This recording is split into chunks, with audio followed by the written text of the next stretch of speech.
was a neighbor that's a friend that was selling their house. I said, well, obviously he's not doing the right thing. I said, let me come in and talk to you. So I did the comps on his house, and it's not worth 900.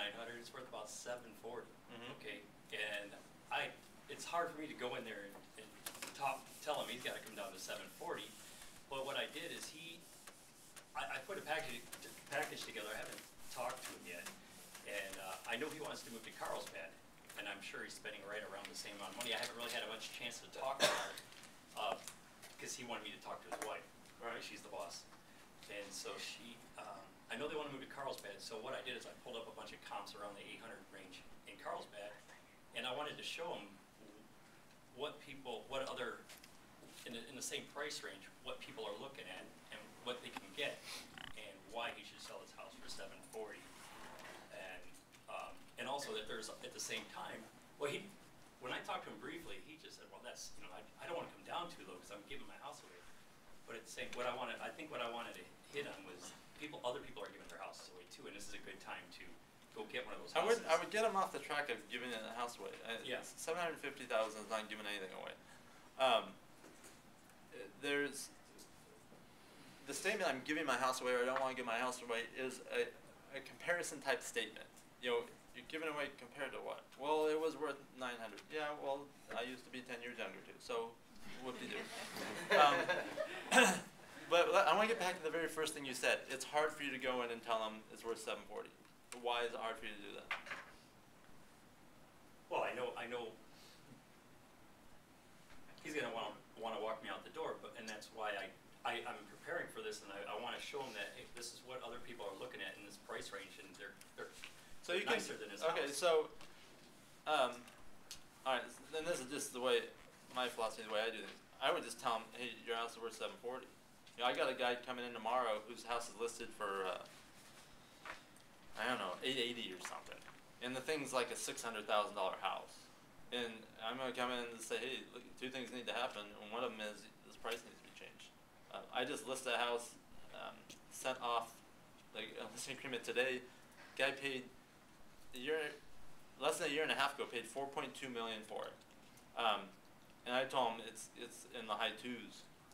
2.8 to 3 million is max, and he goes, and he called me last night. He said, well, hey, my accountant I need an appraisal. At the time I bought it, showing it was worth that. I go, I don't know if it was worth that. He goes, he already made the comment, I really feel stupid for buying this place. And then I said, well, I don't think we can find an appraisal to say it was worth 4.2 a year and a half ago, because I don't think it was. He goes, well, then I'll really know I'm stupid or something like that. But I just tell them the truth. Now, sometimes you need to back it up. So you say, hey, look at, well, God, 740 is giving my house away. Well, in your mind it might feel that way, and your body it might feel that way. But let me just show you the reality of it. Here's 7 other houses that are going in that price range that are very comparable to yours. We just sold a house in Rancho Carrillo. It's in escrow, where the wife kept saying that. Oh, I'm giving it away. We just lowered it this. So, well, let me tell you about the one that came on the market yesterday. Came on the market for, we were trying to, she accepted 660. One came on like 675 the day before with a pool. Every bit is nicer and nicer, and a pool. So here's just the reality of it. So you just have to, sometimes they need to see it if they're visual. Sometimes you need to physically go see them. I have a client who wanted me to list her place. I told her no like 4 times, and she finally called the other agent to list it. Then he never called her back, and then she's calling me again. And the place is worth low 6s, maybe 6 1/4. She wanted to list it first at 8 something, and then it's 775. And Julie, I can't help you. And there's one listed on her street of her model at $699 that's been on the market for a long time. I said, Julie, there's one at $699 that's not selling, and you want $775. I said, that $699 should be $600, and yours may be 6 1/4, and that's, But, again, I operate under the philosophy, I'd rather not have a listing than have one that doesn't sell, so it doesn't bother me to say no. I'm just going to tell them the truth, because they're only going to be happy with me if I get the job done, get the house sold, so I'm going to tell them what's going to take to get the house sold.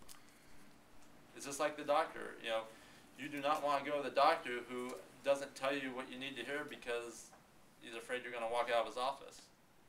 You know, can you imagine a doctor going, oh man, this guy tested positive. If I tell him, he's going to leave. He might go hire another doctor. You know, well, maybe I can dance around it, or tell him we need to do more tests. Oh, you want the doctor that says, Some hey, recipes. here's the news. Hey, what time is it, by the way? It's a little past 12:30. All right, I got to run. One last quick question. Chris, sometimes the motivation doesn't kick in a month or two later. Right. There are sometimes where you list a property and you list it at a price that you may be a little higher than you normally would, because you know at some point they're going to absolutely have to sell it. So sometimes you got to wait them out. Okay? All right, go get listings, get price reductions.